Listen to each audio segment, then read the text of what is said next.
ये समाजवादी पार्टी वो समाजवादी पार्टी नहीं है। इस बार ये एक बड़ा अम्ब्रेला बना करके सर्व समाज को लेकर के आगे बढ़ना चाहती है। परिवार है वो हमारी छोटी बहन है, और जब तक हम दोनों की ही सांसें चल रही हैं, बहन का रिश्ता तो ख़त्म नहीं हो का सकता। रिश्ता तो रहेगा। दूसरे तो अपने जिस घर में रहते हैं, जहाँ का वो बेटा अपने आप को बोलते हैं, वो बूथ तक हार गए हैं। उसके बाद किस योग्यता के आधार पर इतनी बड़ी पद पर बैठे हैं। अनुप्रिया जी मिर्ज़ापुर लड़ेंगी तो क्या आप उनके खिलाफ लड़ेंगी, क्योंकि आप तो पहले भी जो चुनाव लड़ी हैं वो डिप्टी सीएम के खिलाफ लड़ी हैं। मिर्ज़ापुर भी लड़ सकती हूँ। ओम प्रकाश जी अनप्रिडिक्टेबल हैं, बट देन ऐसा नहीं है कि वो साथ आ नहीं सकते। बात सिर्फ मुद्दों की होती है। अखिलेश जी के साथ व्यक्तिगत तौर पे हमारे संबंध बहुत अच्छे हैं, और पार्टी के तौर पर भी बहुत ही बेहतर। ये बताइए, आप दोनों बहनें एक हो सकती हैं क्या? बहनें तो हमेशा से ही एक हैं। नमस्कार, स्वागत है आपका यूपी तक पर। मैं हूं कुमार अभिषेक और हमारे हफ्ते के इंटरव्यू में आज हमारी खास मेहमान हैं पल्लवी पटेल। जी हां, पल्लवी पटेल अपना दल कमेरावादी की नेता हैं, लेकिन विधायक वो समाजवादी पार्टी से हैं। और समाजवादी पार्टी का विधायक रहते हुए फायर ब्रांड नेता के तौर पर इन्होंने सदन के भीतर अपनी पहचान बनाई है। और एक बड़ी पहचान ये कि इस साल जब चुनाव हुए तो जायंट किलर के तौर पर वो पहचान लेकर उभरी। इन्होंने डिप्टी सीएम केशव मौर्य को सिराथू विधानसभा से हरा दिया था। स्वागत है आपका पल्लवी जी। सबसे पहला सवाल तो ये कि अपना दल कमेरावादी, मतलब हम लोग अपना दल एक, अपना दल दो, अपना दल तीन, मतलब आप समाजवादी पार्टी से, ये कुछ बिल्कुल घालमेल जैसा नहीं है कि पल्लवी पटेल समाजवादी पार्टी की विधायक हैं, अपना दल कमेरावादी की नेता हैं, और अपना दल के नाम से अपना दल एस भी है। देखिए, अपना दल हमेशा से भारतीय राजनीति में दलित शोषित समाज के संघर्षों का एक आंदोलन रहा है, एक विचारधारा रही है, जिसकी नींव डॉक्टर सोनीलाल पटेल जी ने रखी। और इस विचारधारा को लेकर के दलितों शोषितों को आगे बढ़ाने के लिए उनकी मांगों को सड़क से लेकर सदन तक के लड़ाई में शामिल करते हुए 2022 में एक बड़ा गठबंधन समाजवादी पार्टी के नेतृत्व में बना, और उसमें एक भूमिका में अपना दल कमेरावादी भी आया। और हम सब का उद्देश्य सिर्फ इतना था कि बढ़ चढ़ करके ये शोषित समाज जो है, ये पिछड़ा समाज है, इसकी आवाज़ को बुलंद करना है। तो गठबंधन के प्रत्याशी के तौर पर सिराथू पे मैंने चुनाव लड़ा, और सबके सहयोग से, सबकी सहायता से मैंने वो चुनाव जीता है। तो आप खुद को क्या मानती हैं, समाजवादी पार्टी का विधायक ज़्यादा मानती हैं या अपना दल कमेरावादी का नेता ज़्यादा मानती हैं, क्योंकि दोनों की अलग अलग आइडेंटिटी है? मैं दलित शोषित पिछड़ों का जो आंदोलन चल रहा है, उनके उत्थान के लिए सड़क से सदन तक की जो लड़ाई है, जो आंदोलन है, मैं अपने आप को उसका एक कार्यकर्ता। लेकिन मेरा सवाल तो अलग है, आप अपने को ज़्यादा सपा का विधायक समझती हैं या अपने पार्टी का नेता? मैं अपनी दोनों ही पार्टी, क्योंकि एक ने मुझे पहचान दी है और एक ने मुझे विचारधारा दी है, दोनों ही पार्टी का मैं कार्यकर्ता मानते हुए अपनी पुरजोर ताकत लगा रही हूँ कि मैं जो एक आंदोलन लेके चले हैं उसमें अपना जिम्मेदारी निभा सकूँ। अच्छा, एक और सवाल। केशव मौर्य को आपने हराया, ये एक और एक अलग से एक पहचान है। केशव मौर्य को हराने के बाद आपको लगता है कि आपकी पहचान बढ़ी है पहले से? देखिए, केशव मौर्य जी उत्तर प्रदेश की राजनीति में एक बहुत बड़ा नाम है, बहुत अनुभवी व्यक्ति हैं वो, और मैं सिरे से उनका सम्मान भी करती हूँ। लेकिन एक असलियत इसके साथ ये भी है, सच्चाई ये भी है कि चुनाव मुद्दों पे लड़ा जाता है, समीकरण पे लड़ा जाता है। सिराथू की जनता ने चुनाव लड़ा और उन्होंने केशव मौर्य जी के ऊपर मुझे तरहीज़ दी। कहीं ना कहीं उन्होंने समझा कि शायद मैं सिराथू के लिए बहुत बेहतर कर सकती हूँ, और मेरे प्रयास निरंतर जारी हैं। हमारे साथ हमारे सहयोगी प्रशांत श्रीवास्तव भी हैं, जो कि इंडिया टुडे के सीनियर संवाददाता हैं। आपका सवाल प्रशांत। पल्लवी जी, इसमें कोई शक नहीं कि आप जब से आपने डिप्टी सीएम को यहाँ पर हराया है, उसके बाद लगातार पॉपुलैरिटी का ग्रोथ, एक तरीके से ग्राफ बहुत तेज़ी से बढ़ा है। लेकिन पॉपुलैरिटी जैसे जैसे बढ़ी, उसके साथ साथ विवाद भी आए। क्या विवाद है? क्यों पिछले 6-7 महीने से आप में और जो दूसरा अपना दल एस है, दोनों के बीच में क्या विवाद है? और क्यों हर गाहे बगाए वो स्टेटमेंट के जरिए या जो भी बयान आते हों सोशल मीडिया पर या डायरेक्टली इनडायरेक्टली तरीके से वो विवाद सामने आ जाता है? क्या कुछ चीज़ें इसमें आगे बढ़ी हैं, कुछ सुलझने की ओर बढ़ी हैं चीज़ें, की और उलझती जा रही हैं? देखिए, अपना दल जब आया सबके सामने तो एक बहुत बड़ी ताकत बनी उत्तर प्रदेश की राजनीति में। और डॉक्टर सोनेलाल पटेल जी के इंतकाल के बाद बागडोर राजमाता कृष्णा पटेल जी के हाथ में आई। उनके नेतृत्व में ही अनुप्रिया जी विधायक बनी और सांसद बनी। 2014 में भारतीय जनता पार्टी से अपना दल का गठबंधन हुआ और उनके नेतृत्व में, राजमाता जी के नेतृत्व में, और भारतीय जनता पार्टी को एक बहुत बड़ी विजयश्री हासिल हुई उत्तर प्रदेश से। उसके बाद माता जी की जो शर्तें थी कि किसान आयोग का गठन हो और डॉक्टर साहब की मृत्यु की सीबीआई जांच हो, जब ये दो मांगें हमारी पूरी नहीं हुई तो राजमाता जी ने अपना गठबंधन वापस लिया। उसके बाद क्योंकि उस वक्त अनुप्रिया जी सांसद हो चुकी थी, उन्हें शायद ये बेहतर लगा कि भारतीय जनता पार्टी के साथ अगर आगे बढ़ेंगी तो बहुत विकल्प हैं इनके सामने, तो उन्होंने माता जी का साथ छोड़ा और भारतीय जनता पार्टी का साथ पकड़ के वो आगे बढ़ी। लेकिन क्योंकि माता जी अपना दल को लेकर चल रही विचारधारा की लड़ाई थी, वो उस गठबंधन से हट गई और उसके बाद से उस विचारधारा को लेकर के आज तक निरंतर संघर्ष चल रहा है। जिन विवादों की बात आप कर रहे हैं वो विवाद सिर्फ विचारधारा को लेकर के हैं और इस प्रकार से हैं कि कहीं ना कहीं भारत की जो एक संरचना है, सामाजिक संरचना है, उसमें किसी भी घर के हेड के जाने के बाद उसकी दायित्व जो होते हैं वो धर्मपत्नी को मिलते हैं। तो जब ये सामाजिक संरचना सब घरों के लिए लागू है तो डॉक्टर सोनेलाल पटेल जी के घर के लिए लागू क्यों नहीं है? उनकी हर दायित्व का निर्वहन माता जी को करना है और वो कर रही हैं। और उनसे अगर वो जिम्मेदारी छीनी जाएगी या उनके अधिकार क्षेत्र में कोई इंटरप्ट करेगा तो निस्संदेह इस प्रकार का कोई ना कोई विरोध जरूर होगा। नहीं तो इसमें दोनों है। आप बहनों में कोई आपस में बहुत ज्यादा मतभेद है क्या? नहीं, यही मैं एक चीज़ जोड़ दे रहा हूँ जो आपने बोले कि ये विचारधारा की लड़ाई से ज़्यादा कहीं ना कहीं ये प्रॉपर्टी की लड़ाई या दूसरे इश्यूज पे नहीं पहुँच गई लड़ाई। नहीं, मुझे नहीं लगता प्रॉपर्टी जैसी कोई इश्यूज़ की, वो सिर्फ दिखाने के लिए है। असल में विचारधारा की लड़ाई है और इस बात की लड़ाई है कि डॉक्टर सोनेलाल पटेल की जो एक मेहनत है, जो एक विचारधारा है, जो पेड़ उन्होंने लगाया, उस पर हक और अधिकार किसका है। तो हक और अधिकार ये एक सामाजिक संगठन है, ये समाज के लिए है, राजनीतिक हैसियत की बात करता है। तो सबसे पहले इसका जो एक अधिकार है वो उस व्यक्ति के पास जाना चाहिए जो विचारधारा को बिना किसी के मोल तोल के आगे ले जाने का प्रयास कर रहा है और संघर्ष कर रहा है। लेकिन फिर सवाल यहाँ भी ये भी उठता है ना, फिर दोनों बहनों को एक होने में क्या प्रॉब्लम है? आप लोग एक ही परिवार से हैं, 4 बहनें हैं आप लोग, तो आप लोगों को एक होने में कहाँ रोड़ा है, क्या प्रॉब्लम है? नहीं, कोई रोड़ा नहीं है, सिर्फ इतना है कि विचारधारा मैच नहीं करती। उनकी विचारधारा उन्होंने अपनी चूज़ कर ली है, हमने अपनी विचारधारा एक चूज़ कर ली है। तो विचारधारा ही आप कह सकते हैं कि एक ऐसी जिसमें कॉम्प्रोमाइज़ नहीं कर। विचारधारा भी तो एक ही है। दलित शोषित पिछड़ों की अगर विचारधारा की बात करें तो आज बीजेपी भी उसी विचारों की पॉलिटिक्स कर रही है, चाहे ओबीसी पॉलिटिक्स हो, चाहे प्रधानमंत्री हो, तो विचारों की लड़ाई कहाँ दिखती है? देखिए, भारतीय जनता पार्टी सिर्फ कहती है कि वो पिछड़ों और दलितों की बात, उनके हक की बात करके लड़ाई लड़ रही है और उनके हितों के लिए काम कर रही है, लेकिन दिखता तो नहीं है। और वही हमारा मेन मुद्दा है। अगर वो कर रहे होते तो हम कभी भारतीय जनता पार्टी का मुखर होकर के विरोध नहीं करते कि भारतीय जनता पार्टी सिर्फ दलितों पिछड़ों को छलने का काम कर रही है, वोट बैंक की राजनीति कर रही है, लेकिन उनके हक और अधिकार को सुनिश्चित नहीं कर रही। लग रहा है कि समाजवादी पार्टी बीजेपी से बेहतर दलितों पिछड़ों की बात करती है और शोषित वंचितों की बात करती है, जबकि समाजवादी पार्टी पर तो हमेशा से आरोप लगा है कि वो यादव पॉलिटिक्स करती रही। देखिए, हम भारतीय ये समाजवादी पार्टी के साथ 2022 में पहली बार उनके साथ आए और जब हमने उनकी एक्टिविटीज़ को समझा, जब उनके एजेंडा को समझा और जब हमने उनके साथ हर एक टेबल पे बात करी हर एक मुद्दे को लेकर के, तो हमें ये बहुत संतोषजनक लगा कि ये समाजवादी पार्टी वो समाजवादी पार्टी नहीं है। इस बार ये एक बड़ा अम्ब्रेला बना करके सर्व समाज को लेकर के आगे बढ़ना चाहती है, तो हम उनके साथ उस गठबंधन में साथ। आप संतुष्ट हैं उनके पूरे काम करने के तौर तरीकों से? आप लोगों को भी उतना सुना जाता है सपा के भीतर? आप लोगों को भी लगता है कि एक बड़ा अम्ब्रेला की तरह तहत सपा लेकर के आई? हालांकि अब तो टेक्निकली आप उनके विधायक हैं, आपको लगता है? देखिए, अगर उन्होंने एक बड़े हब के रूप में काम नहीं किया होता तो 2022 में उनको जो एक वोट प्रतिशत का इजाफा हुआ है वो नहीं हुआ था। और अगर उसको आप बहुत ही कीनली ऑब्जर्व करेंगे और बहुत अच्छा डेटा अगर निकाल करके हम उसको स्टडी करते हैं, समझ में आता है कि सर समाज ने इस बार समाजवादी पार्टी के ऊपर विश्वास जताया है, वोट प्रतिशत बढ़ा है।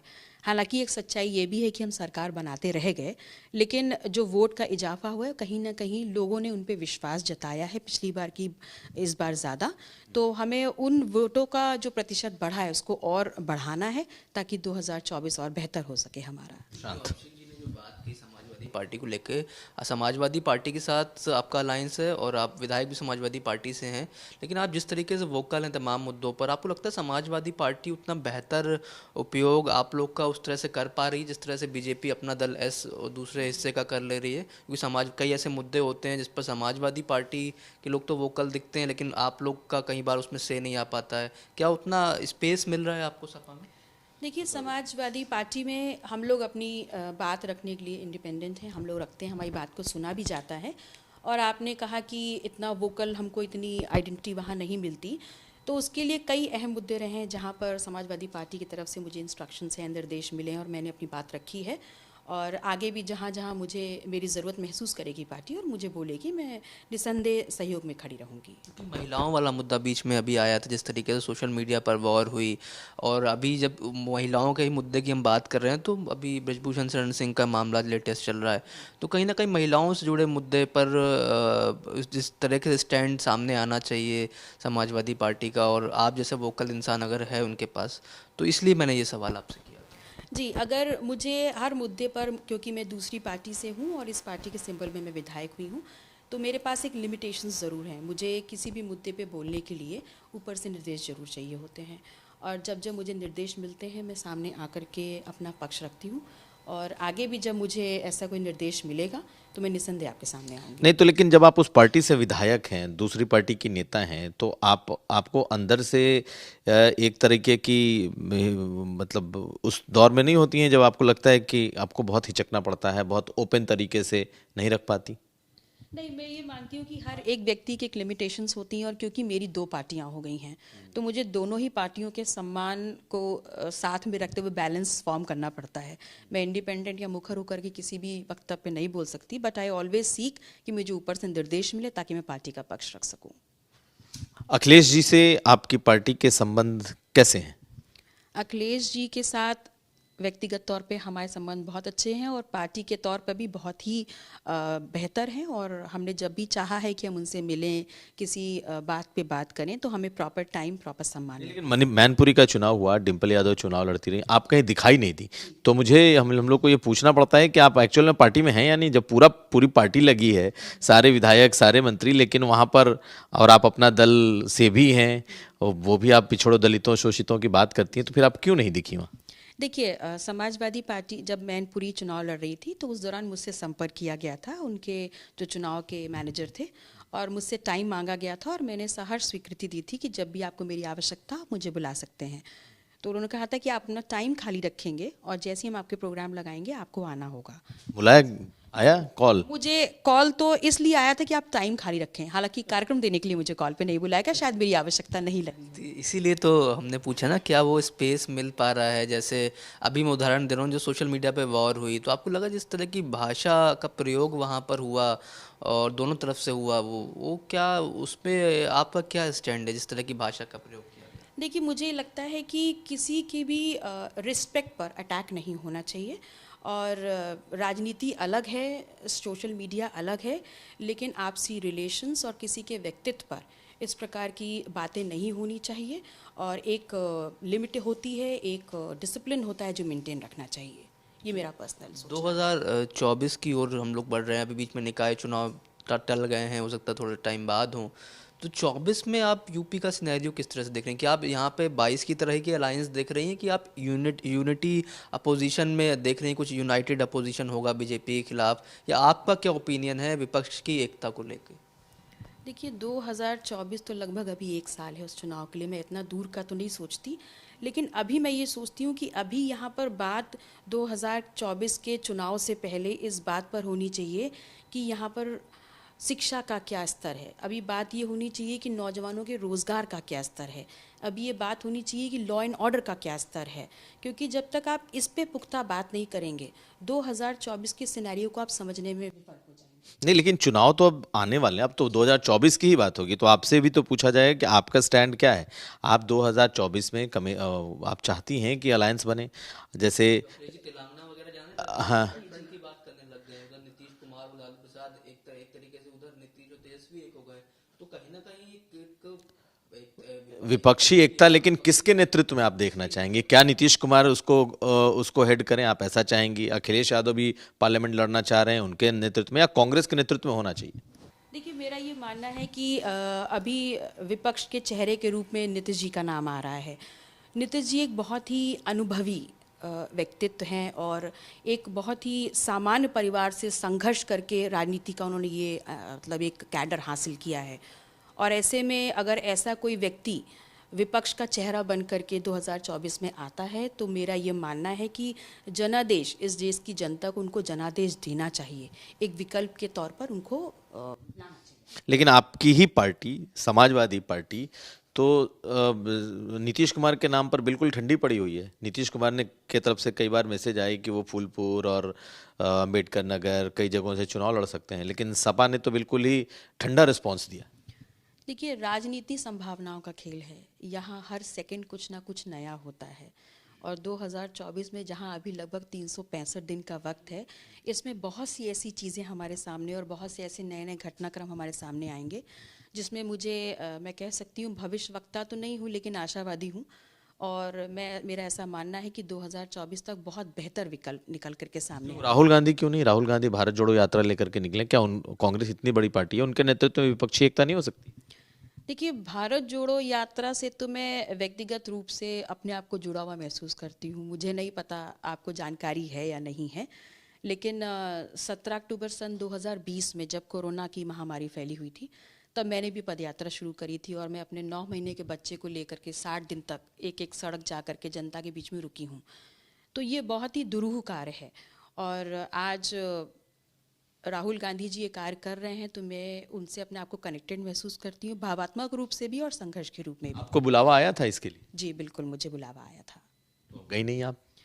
मैं अपने व्यक्तिगत कारणों से नहीं जा पाई थी, लेकिन मुझे बड़ा हर्ष महसूस हुआ जब मुझे इसके लिए बुलावा आया, और आगे भी कभी अगर ऐसा रहेगा तो मैं ज़रूर इसमें शामिल तो होंगी। आपको लगता नहीं है कि कोई राहुल गांधी के नेतृत्व में या कांग्रेस के नेतृत्व में कोई गठबंधन बने, विपक्षी एकता हो, बजाय इसके कि जो रीजनल छत्रप्स हैं, राज्यों के जो नेता हैं उनके?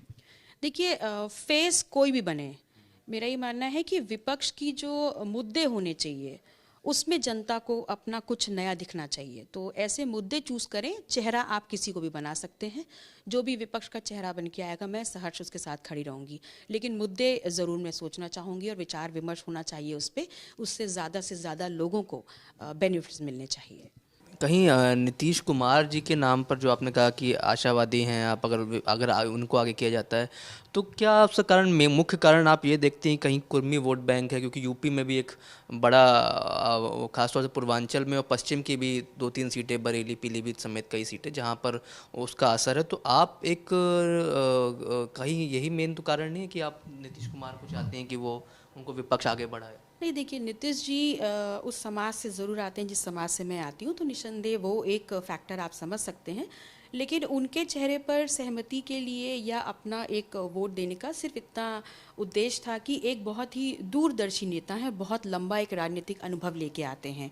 और सिर्फ मैंने उतना सोचा क्योंकि उनका नाम बहुत तेज़ी से चल रहा है और उत्तर प्रदेश और बिहार कहीं ना कहीं सेंट्रल की गवर्नमेंट को बहुत ज़्यादा इम्पैक्ट करते हैं, तो सिर्फ उस लिहाज से मैंने बोला कि नीतीश जी बहुत बेहतर विकल्प हो सकते हैं और लंबा संघर्ष भरा जीवन जी के आए हैं। एक चीज़ मैं और पूछूंगा, अखिलेश यादव ने जो कोशिश की थी 2022 से पहले अलग अलग जातियों को जोड़ने की, खासतौर से नॉन यादव ओबीसी में, तो आपको लगता है कि ये बीजेपी को अगर रोकना है तो इस तरह के कास्ट कोलेशन पर फोकस अपोजिशन को करना चाहिए? और कितना आप इसको सक्सेसफुल मानती, क्योंकि बीजेपी भी इसी पर ही फोकस करे, बीजेपी की पॉलिटिक्स भी कहीं ना कहीं देखें तो नॉन यादव नॉन जाटव वो भी सेम उस पर फोकस करे, तो आप इसको भारी मानते हैं या आपको लगता है कि अभी भी कमी है और जातियों को भी जोड़ना चाहिए? नहीं, निस्संदेह, देखिए, आपने बड़े बड़े अगर सेक्शंस को जोड़ लिया है तो जो छोटे सेक्शंस हैं उन पे भी आपको ध्यान देना चाहिए, क्योंकि कहीं ना कहीं भले वो गिनती में कम हो, संख्या में कम हो, लेकिन जब इकट्ठे किसी तरफ जाएंगे तो वहाँ पर वोट पोलराइज करके वो मैंने एक इसलिए बड़ा पूछा क्योंकि राजभर जी चले गए, कुछ लोगों ने और कहा कि यहाँ पे हमें जगह नहीं मिल रही है। आप हैं जो टिकी हुई हैं, उधर जयंत चौधरी हैं जो टिके हुए हैं, बाकी तो कोई टिक नहीं पा रहा है लाइन में। नहीं। देखिए, मैंने पहले ही बोला कि राजनीति संभावनाओं का खेल है। जो चले गए हैं ऐसा नहीं कि वो लौट के आ नहीं सकते, बस कोशिशें हमारी ईमानदारी से होनी चाहिए और ऐसे सभी साथी हमारे साथ ज़रूर आएंगे। और आपने ओम प्रकाश राजभर जी का नाम लिया, तो उनको तो मैं 20 साल से जानती हूँ। शायद उस वक्त से जब वो अपना दल में युवा मंच की राजनीति करते थे मेरे पिताजी के नेतृत्व में, और अक्सर घर आते थे, उस वक्त हम पढ़ते थे। तो मैंने उनको तब से जाना है और तब से आज तक मैं देखती आ रही हूँ। ओम प्रकाश जी अनप्रेडिक्टेबल हैं, बट देन ऐसा नहीं है कि वो साथ आ नहीं सकते। बात सिर्फ मुद्दों की होती है और बात समझाने इस की तरह होती के है। बयान देते हैं कि अखिलेश यादव एसी वाले नेता हैं, वो इस तरह के बयान दे देते हैं। तो आप इस तरीके से क्या आप सहमत हैं जिस तरह की बातें वो कर देते हैं किसी के बारे में, या खासतौर से अखिलेश जी पे जो निशाना उनका रहता है? मैंने बोला कि ओम प्रकाश जी, मेरे उनसे बहुत अच्छे संबंध हैं, लेकिन हाँ, ये सच्चाई है कि अनप्रेडिक्टेबल हैं। अनप्रिडिक्टेबल है मतलब उनका कोई भरोसा नहीं है। नहीं, अनप्रेडिक्टेबल है, भरोसे लायक नहीं, अनट्रस्टवर्दी नहीं बोला मैंने। अनप्रेडिक्टेबल है वो, कब किस वक्त किस चीज़ को लेकर के मतलब आगे आ जाएंगे, ये समझ में नहीं आता। अच्छा, ऐसा तो नहीं कि चूंकि आपकी बहन और आपकी जो मतलब अनुप्रिया जी की जो पार्टी है अपना दल एस, चूंकि वो बीजेपी के साथ है, इसलिए आप बीजेपी के विरोध में हैं? ऐसा तो नहीं? एक सर इसमें एक चीज़ मैं और ऐड कर दूंगा कि उनके कई समर्थक हम लोगों को जब मिलते हैं तो ये बात कहते हैं कि जिस तरीके से उनका ग्राफ बढ़ा है पिछले 5-6 साल में, कहीं एक ये भी बड़ी वजह है डिफरेंसेस आने का। नहीं, देखिए, राजनीति में अनुप्रिया जी की पार्टी मेरे लिए किसी और अलग दूसरी पार्टी की तरह है। और हर एक पार्टी अपनी आइडियोलॉजी या अपनी विचारधारा या अपने एक पैरामीटर पे काम करती है, उसके संगठन की संरचना कैसी है।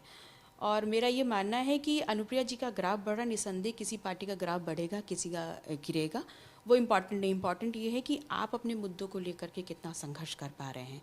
हमारे जो मुद्दे हैं उनको लेकर के हम संघर्ष कर रहे हैं, जनता के बीच में जा रहे हैं, हम उनसे कनेक्ट कर पा रहे हैं और हमारी पार्टी का ग्राफ लगातार बढ़ रहा है।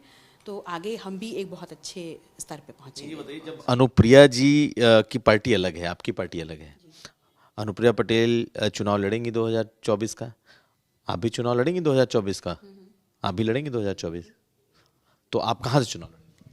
देखिए, पूर्वांचल ही हमारी पार्टी का जनाधार है, तो हम पूर्वांचल की ही किसी सीट से लड़ेंगे। अनुप्रिया जी मिर्जापुर लड़ेंगी, तो क्या आप उनके खिलाफ लड़ेंगी? क्योंकि आप तो पहले भी जो चुनाव लड़ी हैं वो डिप्टी सीएम के खिलाफ लड़ी हैं। मिर्ज़ापुर भी लड़ सकती हूँ, अगर आप लोग कहेंगे तो बनारस भी लड़ लूँगी। हमारे कहने का नहीं, आपकी आपकी इच्छा है कि आप मिर्जापुर लड़ें उनके खिलाफ?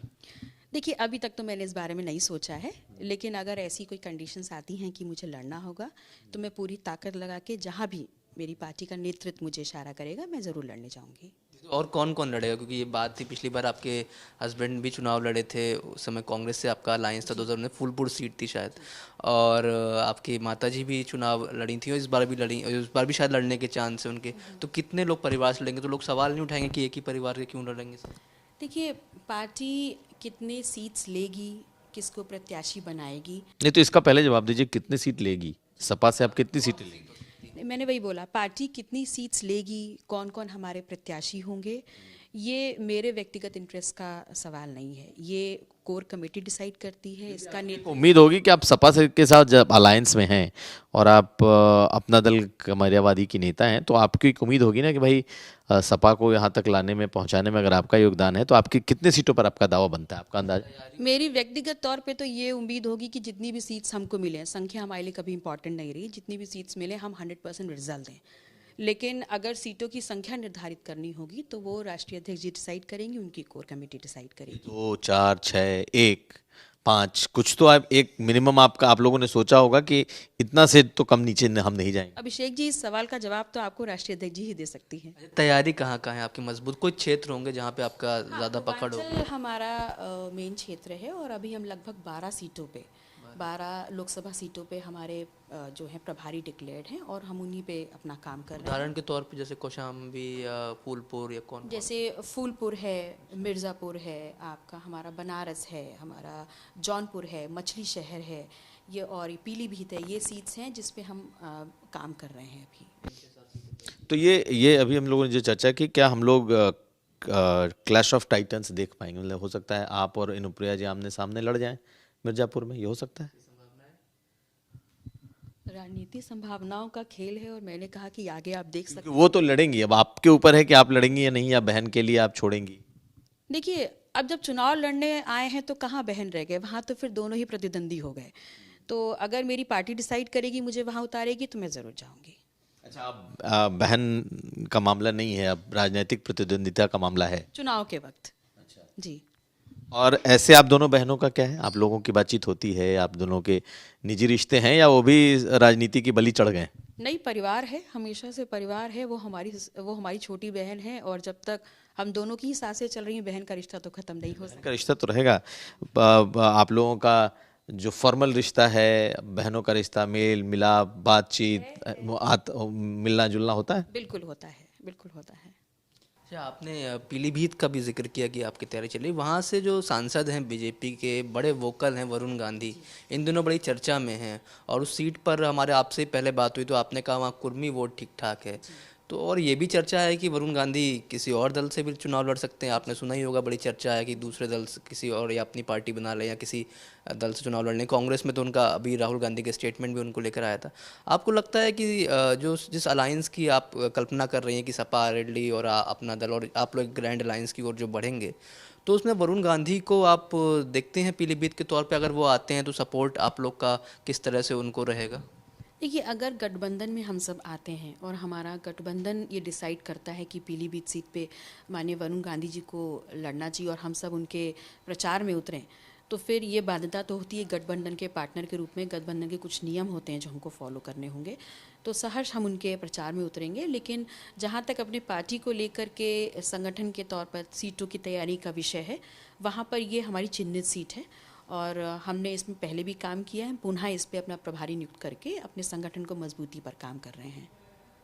अच्छा, एक चीज़ और पल्लवी जी बताइएगा कि जो अभी मौजूदा जो स्थितियां हैं, जो आपने कहा कि मुद्दा अनएम्प्लॉयमेंट का होना चाहिए, मुद्दा जो बिजली की समस्या, सड़क की समस्या, ये सब होना चाहिए, तो क्यों विपक्ष उतना मुखर इन मुद्दों पर नहीं दिखता है? या क्या नेतृत्व की कमी है, या उस तरह की धरना प्रदर्शन, बड़े विरोध प्रदर्शन, उस तरह की? आपने कहा कि भारत जोड़ो से मैं अपने आप को कनेक्ट कर पा रही हूँ, यूपी जोड़ो टाइप कुछ क्यों नहीं होता है? यूपी में कभी इस तरह का क्यों नहीं होता है? क्या कमी आपको दिखती है? आपको लगता है कुछ यूपी जोड़ो टाइप भी कुछ होना चाहिए कि यहाँ पर भी, उत्तर प्रदेश में भी एक बड़ा संघर्ष होना चाहिए सत्ता के खिलाफ?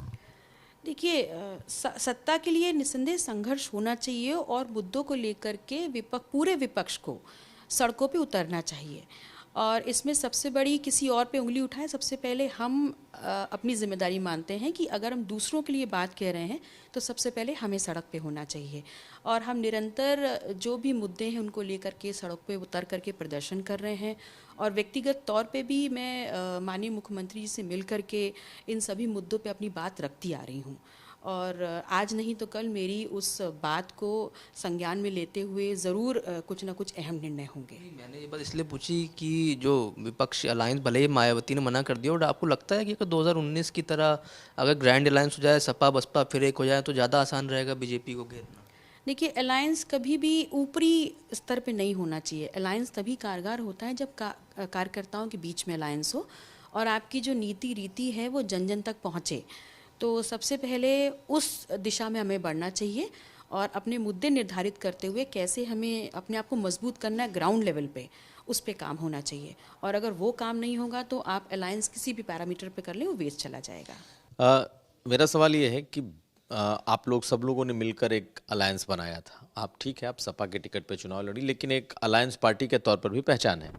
लेकिन जैसे ही चुनाव खत्म हुए, एक एक करके लोग बाहर आने शुरू हो गए।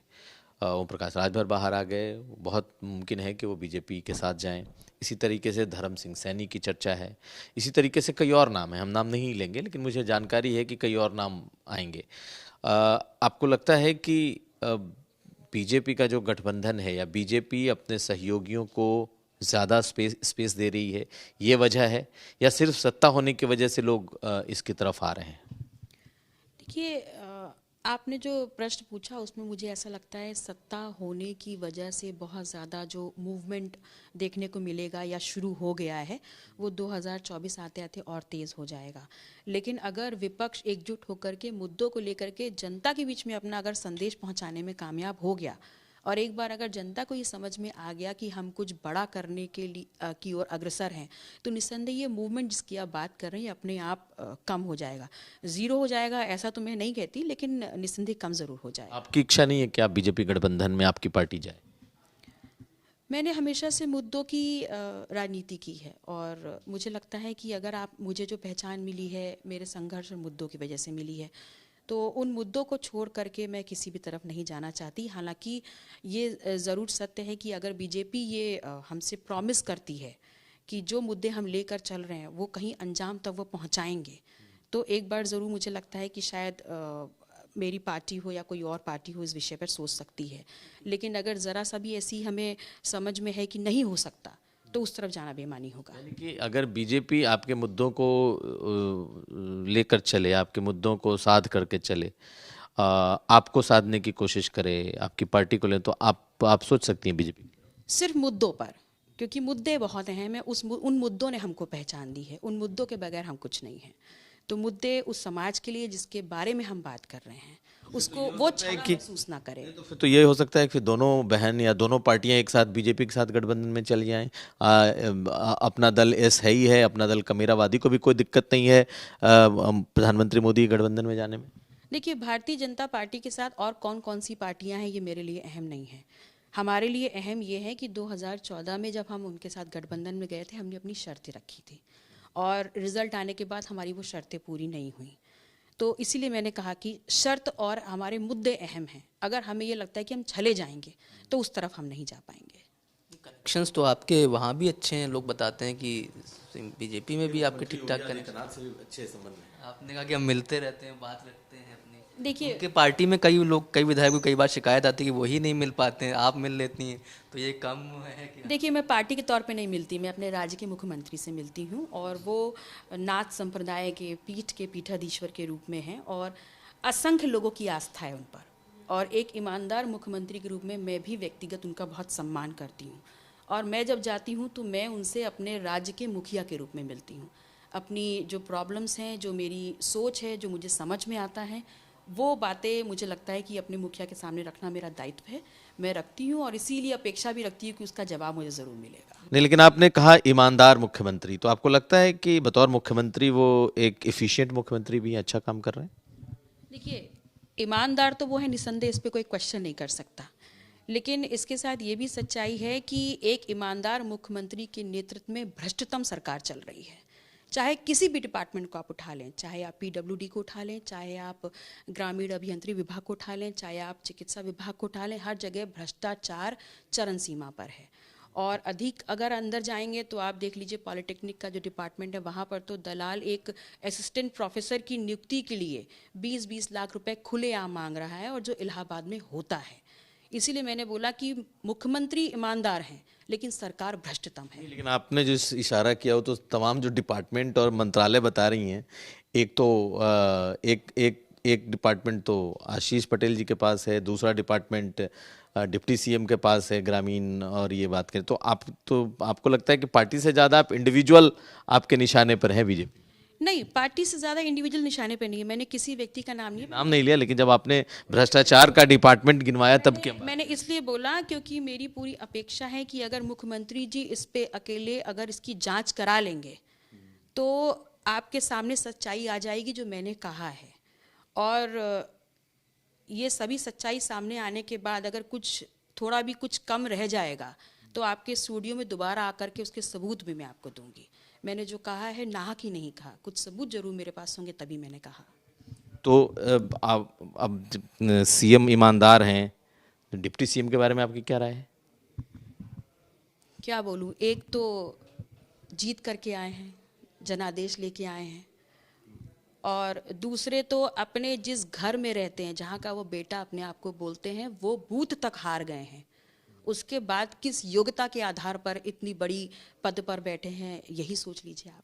बीजेपी के बड़े चेहरे हैं, ये चुनाव में हार जीत तो लगी रहती है, कोई भी हार जाता है। इलेक्शन में हार कोई पैमाना तो नहीं होता। किसी के लोकप्रियता को मापने का, किसी के व्यक्तित्व के माप। अगर लोकप्रियता मापदंड होता तो अपना बूथ क्यों हार गए? मेरा सिर्फ इतना मानना है, लोकतंत्र का मजाक ना बनाया जाए, जनादेश का मजाक ना बनाया जाए, बस। विवाद भी तो अभी चल रहा है उस सीट को लेके, कोर्ट में भी बात चली गई थी और उनसे जुड़े कुछ लोग तो ये भी कहते हैं कि हरा दिया गया है। और आप जिस तरह का बात कह रही हैं तो थोड़ा सा डाउट हुआ, तो इसलिए मैंने कहा आप क्लियर कर दें थोड़ा। देखिए, सिराथू सीट में जब से मेरा नाम आया ना, हर 15 दिन पे कुछ ना कुछ नया होता रहता है। लेकिन अब जब जनादेश मुझे मिल गया है, जनता ने मुझे वहाँ चुन लिया है, तो 5 साल तक तो कितने भी रोड़े आए, सिराथू को बदलने से तो मुझे कोई नहीं रोक सकता। वहाँ की जनता ने मुझे विश्वास किया है और मैं अपना 100% लगा दूंगी वहाँ पर उस बदलाव को लाने में जो मैंने वादा किया था वहाँ पर। किस तरह का बदलाव, मतलब क्या डेवलपमेंट के क्या प्लान है वहाँ? देखिए, सिराथू हम जब गए थे वहाँ पर एक बहुत डर और भय का माहौल था, और आज लगभग जब चुनाव को 9 महीने हो चुके हैं, मैं जनता के बीच में जब जाती हूँ तो कम से कम लोग ठंडी सांस लेकर के ये तो बोल पा रहे हैं कि वो डर धीमे धीमे ख़त्म हो रहा है। और मैंने सिर्फ इतना ही बोला था कि इस जगह को आप लोग के रहने लायक और एक ऐसा क्षेत्र बनाना है जहाँ पर लोगों को शिक्षा के लिए ना भटकना पड़े, लोगों को अपनी रोज़ी रोटी के लिए ना भटकना पड़े, और मैं उस क्षेत्र में वही काम करने का प्रयास कर रही हूँ। डर किस बात का? योगी जी तो बुलडोज़र मॉडल और तमाम चीज़ों की बात करते हैं, तो उसका असर वहाँ पे नहीं पड़ा है क्या? और बुलडोजर मॉडल आपको आप किस तरीके से देखती हैं, ठीक है या नहीं? नहीं, अगर कोई ऐसी चीज़ है जहाँ पर जो मतलब एज पर क्राइटेरिया नहीं है, वहाँ पर अगर बुलडोज़र चलता है तो ठीक है, लेकिन बुलडोज़र के नाम पर लोगों के बीच में भय व्याप्त नहीं होना चाहिए। मतलब कानूनी तौर पर अगर बुलडोजर चलाया जाता है तो आप उसके समर्थन में? हाँ, और अगर कानूनी मापदंड पे जिस जहाँ पर जा रहा है और वो ठीक है अगर, तब तो ठीक है, लेकिन बुलडोज़र के नाम पे लोगों के बीच में जो डर व्याप्त है वो नहीं होना चाहिए, वो गलत है। बाबा के साथ योगी जी के साथ ये जुड़ा है बुलडोजर बाबा। जी बिल्कुल। तो बुलडोजर बाबा सुनती हैं तो आपको कैसा लगता है? मुझे लगता है शायद उनकी एक जो इमेज है नाथ संप्रदाय के पीठाधीश्वर होने के नाते और लोगों की आस्था है, कहीं ना कहीं उस पर एक डेंट लग रहा है। बुलडोजर के नाम? जी बिल्कुल। प्रयागराज में चला भी बुलडोज़र बहुत है ना, अतीक अहमद और तमाम मुद्दों वहाँ पे चला भी बहुत ज़्यादा प्रयागराज में इस्तेमाल हुआ है, तो उसको कैसे देखते हैं? मैं उसको देखती हूँ कि शायद कहीं ना कहीं उस बुलडोज़र का प्रयोग कभी कभी गलत दिशा में हो रहा है, इसीलिए मैंने बोला अगर as per law and order है तो ठीक है, जनहित में है, और माननीय मुख्यमंत्री जी अगर उस डायरेक्शन में काम कर रहे हैं तो बहुत बेहतर है। लेकिन अगर उसकी वजह से लोगों के बीच में लॉ एंड ऑर्डर का एक हवाला दे करके डर बैठाया जा रहा है, भय बैठाया जा रहा है, तो वो गलत हो जाता है। छोटे छोटे बस 2 सवाल है मेरे आखिरी में। आप मैं लीडर का नाम ले रहा हूँ, आप बस बताइएगा आपका उन पर क्या ओपिनियन है, सिर्फ आपका अपना निजी ओपिनियन बताइएगा। राहुल गांधी को आप किस तरह से देखती हैं 2024 के लिए? मैं उनको एक ऐसे व्यक्तित्व के रूप में देखती हूँ जो बहुत ही ज़्यादा इंटेलेक्ट रखते हैं और एक हिम्मत रखते हैं, एक जज्बा रखते हैं चैलेंजेस एक्सेप्ट करने का। उनकी छवि जो गढ़ी गई वो गलत गढ़ी गई, उन्होंने उसको गलत प्रूफ कर दिया अभी। और नरेंद्र मोदी को आप किस तरह से देखते हैं, क्योंकि लोग तो कह रहे हैं कि 24 में भी मोदी फैक्टर एक बड़ा फैक्टर बनेगा? मुझे ऐसा लगता है कि प्रधानमंत्री जी जिस प्रकार से अपनी बातें कहते हैं, अगर बहुत ही बेहतर तरीके से डिलीवर करते हैं, लेकिन उतना बेहतर तरीके से वो ज़मीनी हकीकत में परिवर्तित नहीं हो पाता। कहाँ कमी रह जाती है? स्टेट गवर्नमेंट भी गड़बड़ कर देती हैं कि ये क्या हो जाता है? मुझे ऐसा लगता है शायद नीयत की कमी रह जाती है। किसकी नीयत की? अब ये आप समझिए। तो अब हम बिल्कुल आखिरी चरण में हैं। अब ये बताइए, आप दोनों बहनें एक हो सकती हैं क्या? बहनें तो हमेशा से ही एक हैं। दोनों पार्टियां एक हो सकती हैं? देखिए, दोनों पार्टियों की लड़ाई विचारधारा की है, और विचारधारा से हम तो नहीं हट सकते। बाकी दूसरी पार्टी क्या सोचती है उनके लीडरान बताएंगे। यानी कि अब एक होने की गुंजाइश बिल्कुल नहीं है। यहाँ तक कि आपने कह दिया कि अब जो लड़ाई है वो तो मिर्ज़ापुर में आप लड़ भी सकती हैं अपनी बहन अनुप्रिया पटेल के खिलाफ। तो एक बात और, एक चीज़ चलते चलते, हम चूँकि आपके परिवार में गाने का बड़ा चलन है, हम लोगों ने अनुप्रिया जी से भी गाने सुने हैं, तो आपसे भी गाने सुनेंगे कि आप गाती कैसे हैं। कम से कम हमारे दर्शकों के लिए आप गा करके सुनाइए। वो फिर किसी और वक्त, लेकिन मैं बहुत बेहतर सिंगर तो नहीं हूँ, आप बाथरूम सिंगर बोल सकते हैं मुझे, बट देन एक सॉन्ग है जो मुझे बहुत पसंद है, वो है रुक जाना नहीं तू कहीं हार के, कांटों पे चल के मिलेंगे राहें बाहर के, ओ राही ओ राही ओ राही ओ राही। Thank you. बहुत धन्यवाद और बहुत बढ़िया गाया आपने। तो हमारे साथ थी पल्लवी पटेल, समाजवादी पार्टी की विधायक और अपना दल कमेरावादी की नेता। इन्होंने खुलकर अपनी बात रखी। कुछ जो की टेकअवेज हैं, जैसे ये मिर्जापुर से चुनाव लड़ सकती हैं, बीजेपी अगर इनके मुद्दों को लेकर चलती है तो ये बीजेपी से भी गठबंधन इनकी पार्टी यानी कि अपना दल कमेरावादी कर सकती है। दोनों पार्टियां एक साथ बीजेपी के गठबंधन में रह सकती हैं नहीं, इससे इनका कोई लेना देना नहीं। मुख्यमंत्री योगी आदित्यनाथ को ये ईमानदार मुख्यमंत्री मानती हैं, लेकिन उनका मानना है कि सरकार में भ्रष्टाचार है। जायंट किलर के तौर पर अपनी पहचान बनाई है और अब इनकी कोशिश है कि 2024 में ये एक बार फिर जायंट किलर के तौर पर ही जानी जाए। अब देखना यह है कि दोनों अपना दल क्या अलग अलग बड़ी पहचान बना पाएगा, या जिस तरीके से अनुप्रिया पटेल या उनकी पार्टी ने एक तरीके से बड़ी पहचान बना ली है, अब ये दूसरा जो अपना दल है, अपना दल कमेरावादी, ये कहां तक पहुंचता है। तो बहुत शुक्रिया आपका हमारे साथ बातचीत के लिए, और प्रशांत आपका भी बहुत धन्यवाद। शुक्रिया।